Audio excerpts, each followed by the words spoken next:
The movie opens with the main character, Jake Sully, narrating his simple and peaceful life with his family in Pandora. As the chief of the Amatakaya tribe, he mentions that he and his wife Neytiri have a total of 5 children now. 2 sons, Neteyam and Loak, a daughter, Tuck, their adopted daughter, Kiri, and a human boy named Spider. Jake goes on to clarify that Kiri is the daughter of his dear friend Grace, who died while helping the Na'vi people fight against humans. As for Spider, he was left behind when all the humans returned to Earth after losing their battle. Jake states that the children play together and take good care of one another. Despite being different in color and body size, Jack mentions that all of the children live together like a family. However, Neytiri does not like Spider because he is revealed to be the son of Colonel Miles Quaritch, the evil man who almost wiped off the Na'vis. It turns out that Spider was left behind on Pandora because he was too small to be transported back to Earth. As he says, you can't put babies into cryosleep. Kiri, on the other hand, has a special connection with Spider and is really fond of him. As the human boy has spent all of his life with the Na'vi people, he thinks that he is one of them.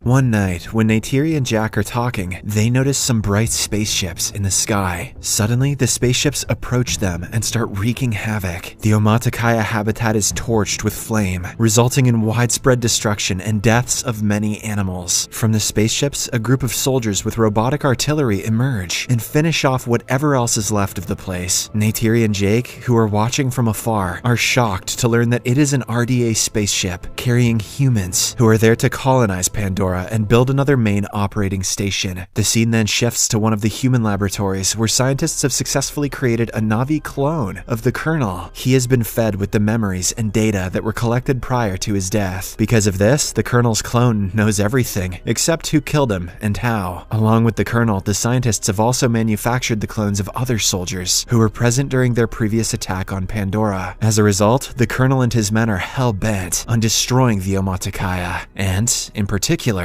Jake. Meanwhile, in an attempt to ward off intruders, Jake leads a Na'vi army towards the RDA train supply lines. He successfully infiltrates it and manages to steal ammunition and food supplies. During this operation, one of his sons, Loak, does not listen to his orders and gets himself wounded. Jake scolds him and asks him to be more disciplined from here on out. On the other hand, the Colonel meets his senior, General Ardmore, who informs him about the Na'vi's flying partners called Scounds. They are currently attacking their helicopters and slowing them down. Hearing this, Quaritch makes a master plan to invade the forest, where they battled previously, and gather some information about them. Soon, he arrives at the forest along with his other companions. Unfortunately, Jake's children are also playing around in the same forest. Right then, the Colonel looks around the previous battlefield and discovers his robotic suit with his remains still inside. All of this is observed by Loak, and he immediately contacts his father. With the help of a voice transmitter around his neck, Jake listens to this and suggests that Loak stay away from them and leave the place quietly. He and Neytiri then fly toward the forest to check on their children's safety. Sadly, when Loak and his siblings try to flee, they are captured by the humans. The Colonel takes a closer look at their fingers and gets to know that they are his arch-rival's children. Just then, Neytiri and Jake arrive there and attack the soldiers. They manage to free most of their children, but not Spider. The boy is unfortunately taken away by the evil humans. Later, when the Colonel asks Spider his name, he quickly understands that he is his son. Back in Omatakaya, Jake approaches his wife and suggests that they leave the place and head towards the eastern seaboard. He is worried about Spider revealing their location to the Colonel and his people. Jake also tells Neytiri that until he is there with the tribe, the humans will keep attacking them, as he is the one who killed Colonel Quaritch in the first place. Neytiri doesn't want to leave her beautiful home, but she knows that whatever her husband is saying is true. Hence, she agrees to migrate with him.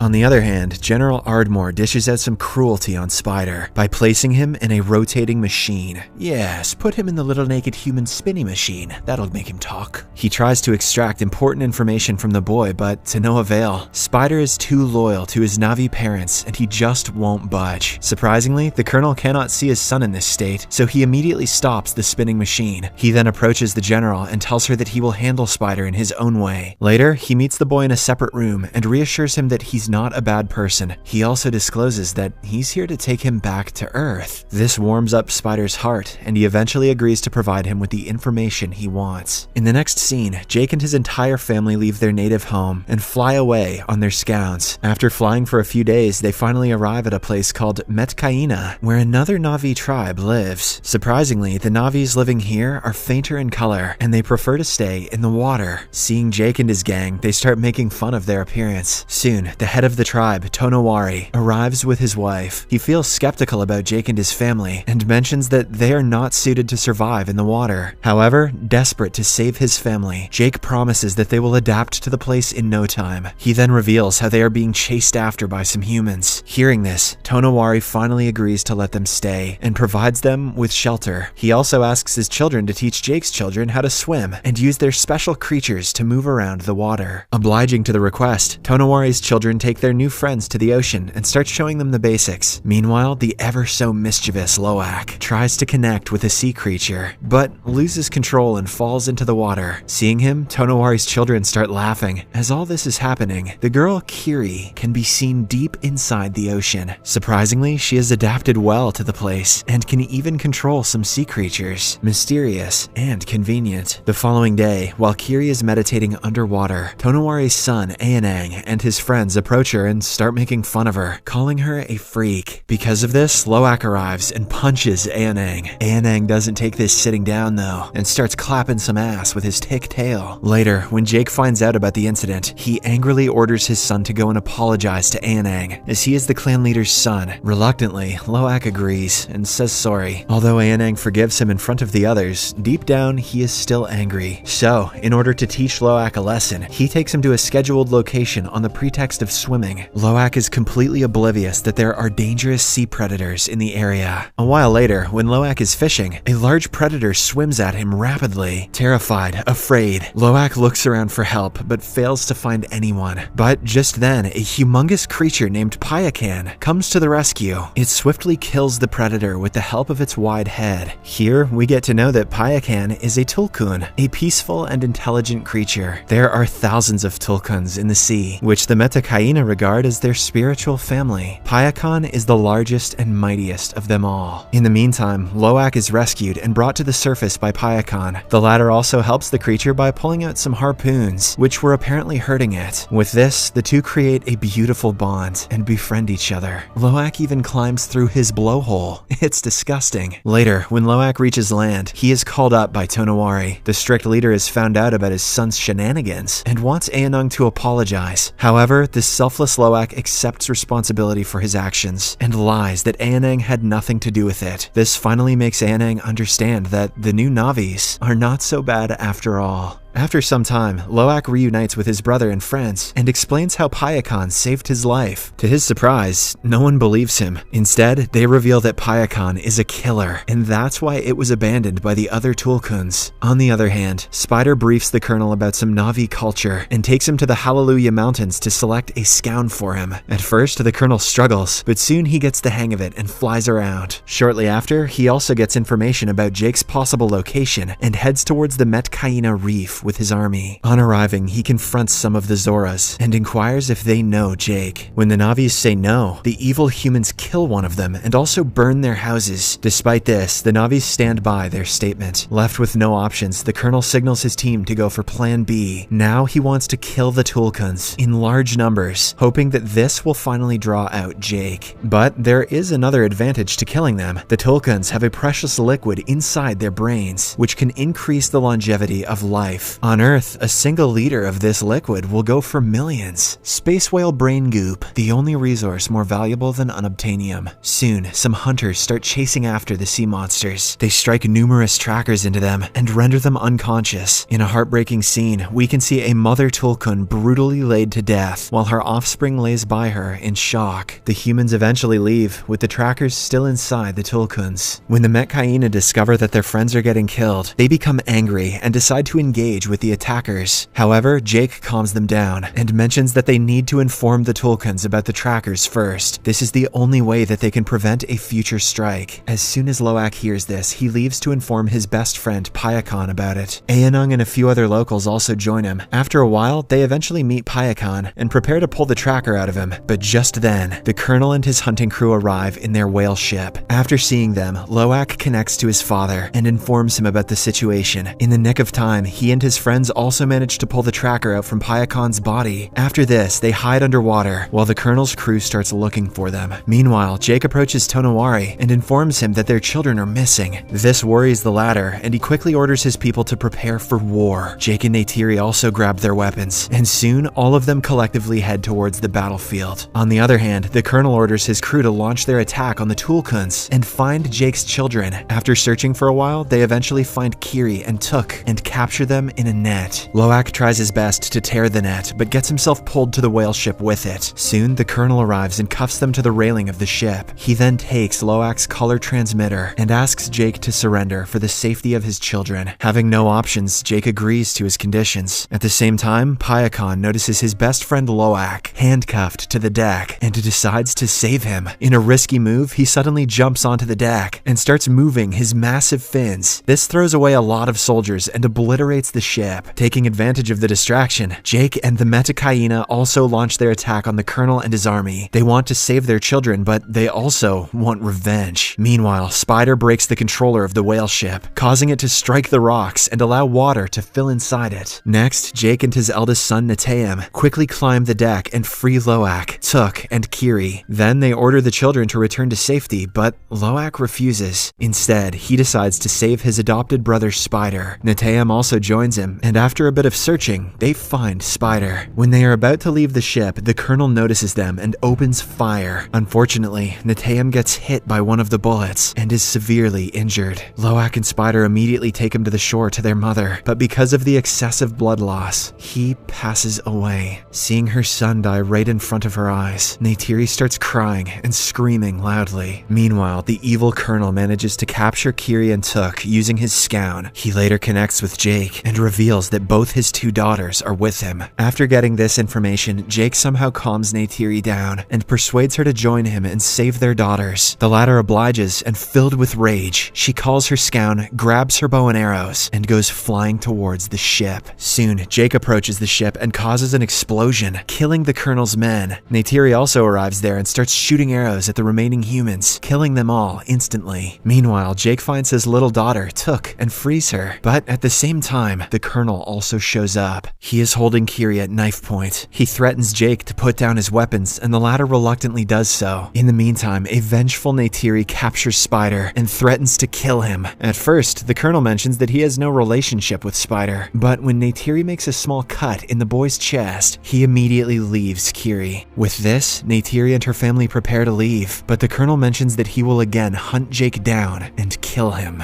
Later, Jake realizes that he needs to eliminate the colonel to live a peaceful life. Hence, he returns to the battlefield. This time, the arch rivals fight each other in an old-fashioned fist fight. It is a brutal one, and the two match each other stride for stride. But in the end, it is our hero Jake who prevails. He manages to wrap his arms around the colonel's neck and knock him unconscious. Jake assumes that he is dead and lets him drown in the water. Unfortunately, he too struggles to breathe and starts sinking to the bottom. But at the same time, Loak comes to his rescue and brings him to the surface. Later, Payakan carries the whole family and brings them to the shore. On the other hand, Spider also pulls his biological dad out of the water and saves his life. But when the colonel asks him to leave the place with him, Spider refuses and returns to his adoptive family. In the last scene, Jake's family and the whole Metakaina tribe bury Neteyam's body at the bottom of the ocean, where the lighting tubes embrace him like their own. The movie ends with Jake remembering the best memories of his elder son and realizing that he is in heaven with their gods. Subscribe for more videos like this, turn on notifications, and leave a like to help the channel out. Thank you for watching.